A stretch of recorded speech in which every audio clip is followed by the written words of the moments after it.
ایک شخص اپنی بیوی سے بے پناہ محبت کرتا تھا۔ بدقسمتی سے اس کی بیوی کو ایک جلد کی بیماری ہو گئی، یعنی سکن پرابلم ہو گئی، اور دن بدن اس کی خوبصورتی بدصورتی بدلتی چلی گئی،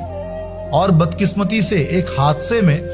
اس کے شوہر کی آنکھیں بھی چلی گئی، اور وہ عورت کی جو خوبصورتی تھی وہ اتنی خراب ہوتی چلی گئی کہ اگر کوئی اس کو دیکھتا تو اس کو دیکھ کر کراہت محسوس کرتا، یعنی اس سے دور بھاگتا۔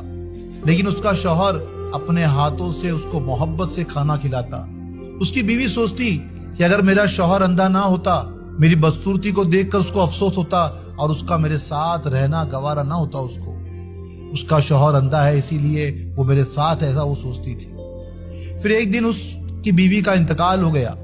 اور اس کے بعد اس کے شوہر نے اپنا سارا گھر بار وہاں سے بیچ کر سوچا کہیں اور چلا جاؤں۔ جب سب کچھ بیچ کر دوسرے شہر کی طرف روانہ ہوا تو کسی نے پوچھا کہ اب تک تو تیری بیوی تیری آنکھیں تھی، اب وہ نہیں رہی تو اب دوسرے شہر اکیلے کیسے جائے گا؟ تو پھر اس شوہر نے کہا کہ میں تو صرف اور صرف اپنی بیوی کے لیے اندھا بنا ہوا تھا، میری آنکھیں کبھی خراب ہوئی ہی نہیں، لیکن اس کو یہ افسوس نہ ہو